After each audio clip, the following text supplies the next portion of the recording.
Hey everybody, thank you for being here. It's so nice to have all these people listening. So I'm going to do a quick introduction. My name is José Carlos. My last name is Casado. I'm originally from Spain, though I've been in New York City for 22 years now. And so I'm half New Yorker, half Spaniard. I live in New York with my family, with my husband Jeff and my daughter Petra, who is right there. I'm gonna go straight to presentation, so that's why we're here, right? To see art. I'm a multidisciplinary artist. For the ones who doesn't know what that means, basically means that I create with a lot of different mediums. The only thing I don't do is music, not because I wouldn't like to, it's just because I definitely don't have that talent. But besides that, I do sculpture, I do painting, I do performance, I do photography, I do all kind of things, you name it, besides music. As a quick showcase, I'm gonna show some previous lay work that shows some kind of like all the materials I've been using. I'm gonna start with public art and sculpture. Sculpture I made in Harlem last year. It's in a park in Harlem called Marcus Garvey Park. And this is one that is right now still on view. So if you are nearby, if you want to travel to Queens in New York City, you can still see it. This is an installation I did for a show in a gallery in Shanghai, China. And now I'm going to go to painting. So this is a large painting. It's 9 feet, I think, by 3. And this one is also quite large. But as you can see in this one, I also work in small formats. These are only like 20 inches or so. I want to quick say what all these works have in common, because I've been working with them for the last 10 years, I think. And what you see in common in all of them is the texture, the colorful texture. That texture is something I created by myself. It's a texture I did taking macro photography of human skin that then I put into 3D software through a mathematical formula. I convert what the computer read in the skin into a 3D a representation. So the texture kind of become abstract and as you can see, very colorful. But it's not important for me, for the viewer, to know this, but it is important for me while I'm working with them. So it's very important for me to know that it comes from human skin, though at the end it might be an abstract painting like this case, or like this one. It has some figuration. You can see they represent faces, but it's still done in the same way that I did the previous one, which is a combination of painting, cutting with a precision knife that I use kind of like a brush. So for me, it's kind of, when I use the knife, it's kind of using a brush. Also, I wanted to say that as an introduction to the work I'm doing now. So this is the work I've been doing through the pandemic. This is a combination of what I would say sculpture, painting, photography. It starts with photography of nature. And then I I print the photography on canvas, and then I paste it on brass, metal. So actually and I don't know if you can see my cursor, but all these greenish golden colors that you see around the painting is actually a brass, which became a mirror. So what you actually see through the cutting and through like all this is actually a reflection of the viewer, or reflection of whatever is behind the artwork. So in this way, I think it becomes very three-dimensional, and that's why I think of it as kind of a sculpture. But also when I'm working with the knife, in my mind, I'm working in layers, and I try to bring objects all the time, either to the front of your point of view, to the back, in a way of I'm creating these layers not only with material, but also visually.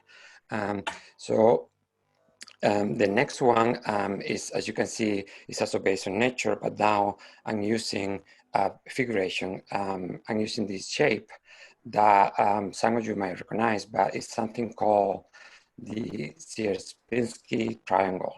And I know I probably pronounced that wrong, Sierpinski triangle, you can Google it, but it's basically a fractal. And this fractal is based on an equilateral triangle, that meaning that all the angles are the same. And then you can take the same triangle and put it inside and repeat forever if you want to, becoming a fractal. So I'm using this triangle for two paintings so far. I might actually use it more, but in my case, I mean, in my case, and this triangle has been used a lot for teaching to draw. I think it's used because it's very simple, everyone can do it, but at the same time, it's a very complex thing, right? It's a mathematical process, and it's actually named after a Polish mathematician that is called Wilhelm Sierpinski. Though the pattern is found through centuries in different cultures, so it's nothing new really, that it's been forever in humanity. So in my case, I'm using it because of the symbology of the triangle. We all know the triangle has been used for many different things in many different cultures, and it represents something in different scenarios. So from like religion that's been using a lot to like gay rights, for instance. So in my case, I'm using it not only not literally, like supposedly all the angles are supposed to be the same. I'm not using it that way, as you can see. And I'm gonna go to the next painting so you also can see how I'm using it. But I'm also using it in a way that if the triangle is looking up, it means one thing. Normally the triangle, when it's looking up, it looks, it means masculinity. It looks, it's solar, it's active, it's assertive. It's sometimes related to father meaning. And normally when you turn it around and face it down, it looks the opposite, right? It looks like motherhood, feminine, passivity. So in my case, I'm using it actually, it is both ways. I look at it, that is looking up, the main triangle, but then all the triangles inside are looking down. So in that way, it's both. It's the yin yang, it's the masculinity, femininity, is whatever you want to call that contradiction in nature. During the pandemic times, I have found that for me, nature has been essential for my well-being. And I'm right now in Connecticut, I'm not in New York City, and I have been doing walks through nature that has allowed me to re-encounter this love I have for nature that kind of living in New York City, I forgot about it. So I'm finding through this, I mean, when you go to the forest and you see the forest, the first thing you realize that it's a kind of a chaos. But then if you really look at nature, you realize that it's full of geometry. That geometry is basically perfection. For part of that perfection is basically the cycle of life, right? In nature, the death is what feeds the living. So nature dies, and that becomes food for the new nature. So these artworks, for me, are a connection between the unprecedented times that the pandemic has mean for everybody, for every one of us, in different ways, in completely different ways, but we are going through all of them. All of us are going through there. For me, this works means the connection, the way I have found to deal with it. I have found that connection between nature and the pandemic. And in a way, I look at it as that the pandemic is something new that we are going through, but nature is always been here, though not in the way that always has been, and is evolving all the time, especially because of the of humans, how we are transforming it.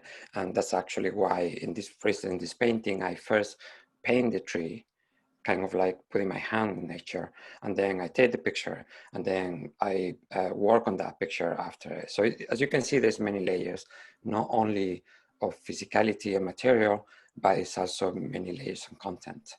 So now we have a few minutes for Q&A. Well, I'm going to read a question from Leah Rentry. Jose Carlos, are you working with this manually or digitally? Both. And my work, that's actually a very nice question, because my work is basically a combination of both. I first started 30 years ago as a traditional fine art artist, but then I did a master's degree at the School of Visual Arts in New York City. That was a master's degree in computer arts. And since then, I've been combining both, because I never felt completely safe only in the digital world or the fine art world. And it's kind of like that combination that bring me to it's kind of characteristic of my work. So the photos are digital, and then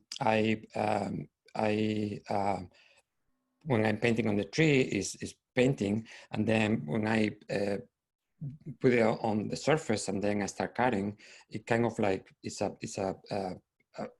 I really, for me, it's kind of a combination of painting and sculpture.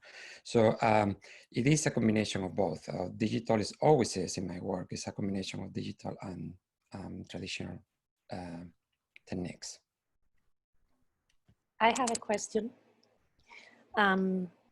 Also, I wanted to ask you about the material. I know that you use different type of material depending on the work, but if you can talk a little bit more about that, what's the reason and what type of materials you do? And I'm an artist that I'm still trying to figure out why. During these times, I've been thinking a lot about it. Like I need to constantly keep my mind busy and my hands trying new things.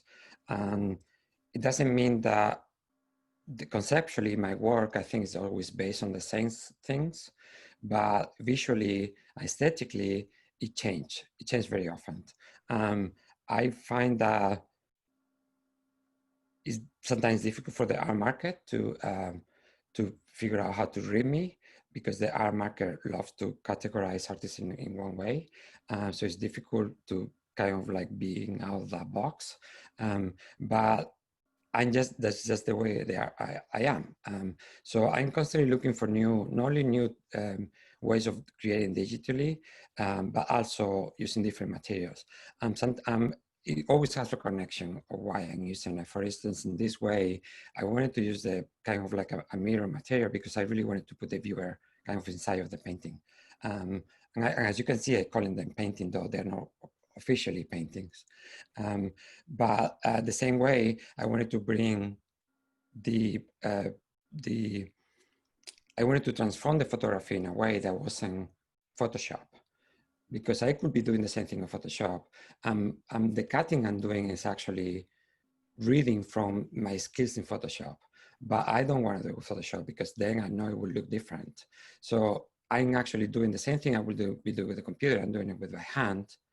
And that's why I'm actually cutting the picture.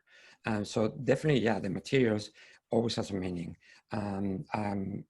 That meaning sometimes I find out after I'm doing the work and why I'm doing it, and I just like, oh yeah, that's why I'm doing this. And sometimes it's very well through thought before I start the process. I really enjoy your paintings or 2D work. I found collage context, but in the same time, I feel a new technique of collage was used in your work, because collage, we cut and paste, but in your work, I found some new refresh technique in that form. Bye.